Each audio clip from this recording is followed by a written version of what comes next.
አሰላሙ አለይኩም ወራህመቱላሂ ወበረካቱ ድና የተከበራችሁ የነጃሽ ቲቪ ተከታታዮቻችን እንዴት ናችሁ? ሳምንታዊ የነጃሽ ቢዝነስ ፕሮግራማችን እነሆ ሰዓቱን ጠብቆ ወደ እናንተ መድረስ ጀምሯል።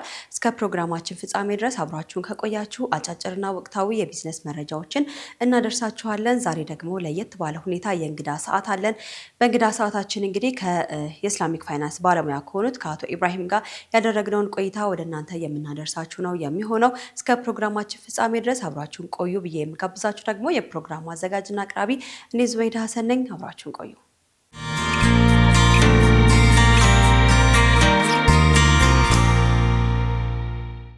የነጃሺ ቢዝነስ ፕሮግራማችን ቀዳሚ የምናደርገው መሰናዶ አጫጭርና ወቅታዊ የቢዝነስ መረጃዎቻችንን ነው።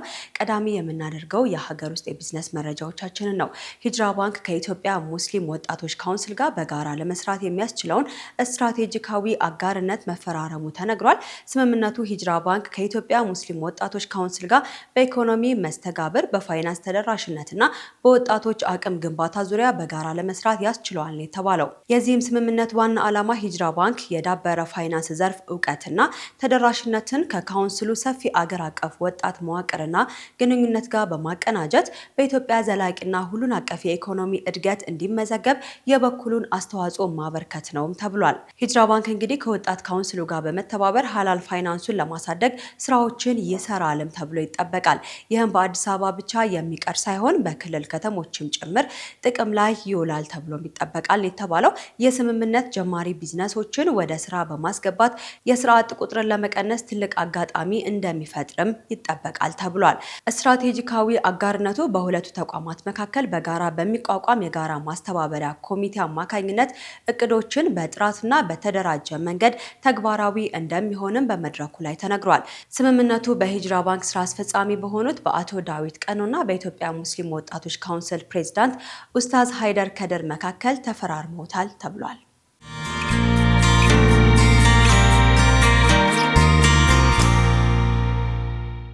ወደ ቀጣዩ የሀገር ውስጥ የቢዝነስ መረጃችን ስናልፍ ደግሞ የግንቦት ወር የዋጋ ግሽበት 13.4% ሆኖ መመዝገቡ ተነግሯል። ይህም እንግዲህ በሚያዝያ ወር 2018 ዓመት ከነበረው 11.7% ጋር ሲነጻጸር የ1.7% ጭማሪ መታየቱን የኢትዮጵያ ስታቲስቲክ አገልግሎት ባወጣው መረጃ ላይ አስታውቋል። ባለፉት ጥቂት ወራት ውስጥ በሀገሪቱ እየታየ ያለው የዋጋ ንረት በግንቦት ወር ላይ በስፋት ተስተውሏልም ተብሏል። በተለይም እንግዲህ በምግብ ሸቀጦች ላይ የታየው ጭማሪ ከፍ ማለቱን ተቋሙ ባወጣው መረጃ ላይ ጠቅሷል። በዚህም በግንቦት ወር የምግብና አልኮል ያልሆኑ መጠጦች ዋጋ ግሽበት 14.6% ጨምሯል ተብሏል። ይህም አትክልት፣ ስጋ፣ ወተት፣ የወተት ተዋጽኦ፣ እንቁላል፣ ፍራፍሬ፣ የምግብ ዘይትና ስኳር የመሳሰሉትን መሰረታዊ የምግብ ሸቀጦች ዋጋ ጭማሪ ታይቶባቸዋል የተባለው። ምግብ ነክ ያልሆኑ የዋጋ ግሽበት መጠን ደግሞ በግንቦት ወር 11.1% ደርሷል ተብሏል። ትራንስፖርት 12.1%፣ ኮሚኒኬሽን 9.1%፣ ምግብ ቤቶችና ሆቴሎች 10.5% እንዲሁም ሌሎች እቃዎችና አገልግሎቶች 17.9% የዋጋ ግሽበት አሳይተዋል መባሉን የኢትዮጵያ ስታቲስቲክ አገልግሎት ባወጣው መረጃ ላይ ገልጿል።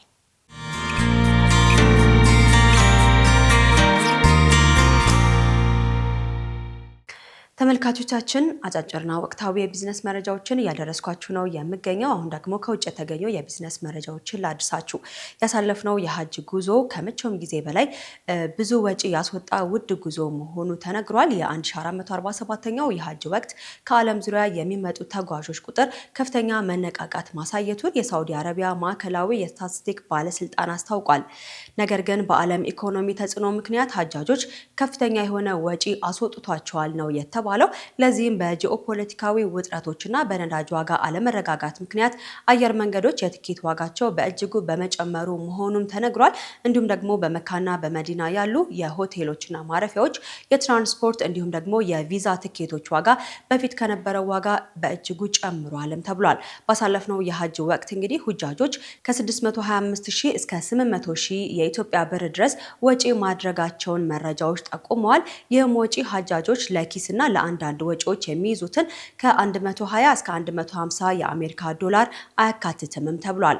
ይህ የዋጋ መጨመር እንደ ኢንዶኔዥያ እና ፓኪስታን ያሉ ከፍተኛ ቁጥር ያሉ ተጓዦችን የሚልኩ ሀገራት የዋጋ ንረቱ በዜጎቻቸው ላይ የሚያደርሰውን ጫና ለመቀነስ ከፍተኛ የገንዘብ ድጎማ እንዲያደርጉ አስገድዷቸዋልም ተብሏል። የሳዑዲ አረቢያ የሀጅ ቱሪዝም ገቢ በከፍተኛ መጠን እያደገ ቢሆንም የዓለም አቀፍ የዋጋ ግሽበትና የትራንስፖርት ወጪ መናር ለወደፊት የተጓዦችን የመክፈል አቅም ሊፈታተን እንደሚችልም የቢዝነስ ተንታኞች አሳስበዋል።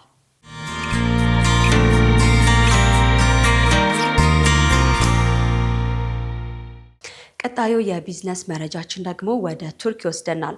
ቱርክ በመንግስት ስር የሚገኙ ኢስላማዊ ባንኮችን ልታዋህድ መሆኑ ተሰምቷል። የቱርክ መንግስት በሀገሪቱ የፋይናንስ ስርዓት ውስጥ ከወለድ ነፃ የባንክ አገልግሎት ይበልጥን ለማጠናከርና ተወዳዳሪነቱን ለማሳደግ 3 በመንግስት ይዞታ ስር የሚገኙ ባንኮችን በአንድ ላይ ለማዋሃድ ማቀዱን አስታውቋል።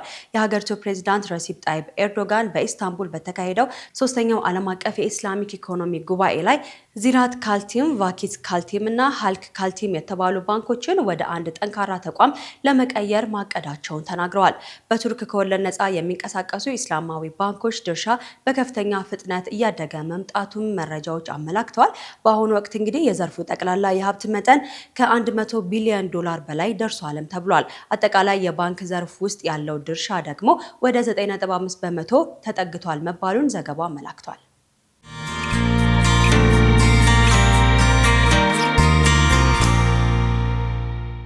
የመጨረሻ ያደረግነውን የቢዝነስ መረጃችንን ደግሞ ላድርሳችሁ። እንግዲህ ሰሞናዊ ጉዳይ ከሆነ ውስጥ የፊፋ ጉዳይ ይጠቀሳል። ፊፋ በዘንድሮ የዓለም ዋንጫ ምን ያህል ገቢ ያገኛል፣ ምን ያህል ወጪስ አለበት የሚለው መረጃ ነው ማደርሳችሁ።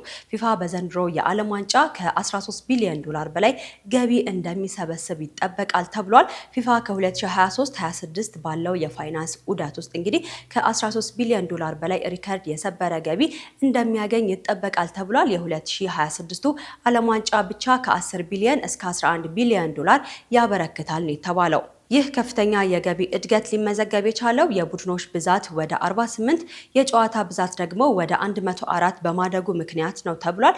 የፊፋ ዋነኛ የገቢ ምንጮች የቴሌቪዥን ስርጭት መብት ወደ 4.3 ቢሊዮን ዶላር፣ የስታዲየም ቲኬት እና የእንግዳ ተቀባይነት አገልግሎት ወደ 3 ቢሊዮን ዶላር፣ ስፖንሰርሺፕ እና ማርኬቲንግ ደግሞ ወደ 2.8 ቢሊዮን ዶላር እንዲሁም ደግሞ የምርት ፍቃድ ሽያጭ ወደ 670 ሚሊዮን ዶላር ይጠጋሉ ተብሏል።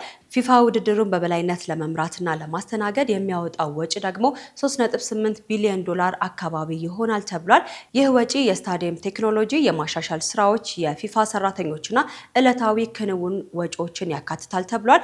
የሽልማት ገንዘብ ማለትም ደግሞ ለተሳታፊ ሀገራት ብሔራዊ ቡድኖችና ለአሸናፊዎች የሚሰጠው የገንዘብ ሽልማትም የወጪው አንድ አካል ነው ተብሏል። ይህ ሽልማት መጠን በፊት ከነበረበት ዋጋ በእጅጉ መጨመሩንም መረጃዎች አመላክተዋል።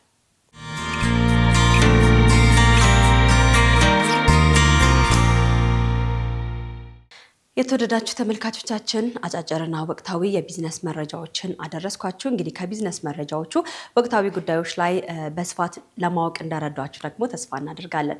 ቀጣዩ መሰናዷችን የእንግዳ ሰዓታችን ነው። በእንግዳ ሰዓታችን በተከታታይ ክፍል እንግዲህ ከኢስላሚክ ፋይናንስ ባለሙያ አቶ ኢብራሂም ጋር ያደረግነውን ቆይታ ወደ እናንተ እያደረስን ነበረ። በመሀል የተለያዩ የጉብኝት ፕሮግራሞችንም ወደ እናንተ ስናደርስ ቆይተናል። በዛሬው እንግዲህ ፕሮግራማችንም ከአቶ ኢብራሂም ጋር ያደረግነውን ቆይታ ወደ እናንተ የምናደርስ ነው የሚሆነው። በቆይታችን በተለይም ኢስላሚክ ፋይናንስን በስፋት ለማወቅ እንደተጠቀማችሁበት ተስፋ እናደርጋለን። ፕሮግራሙን ተከታትለን ደግሞ እንመለሳለን።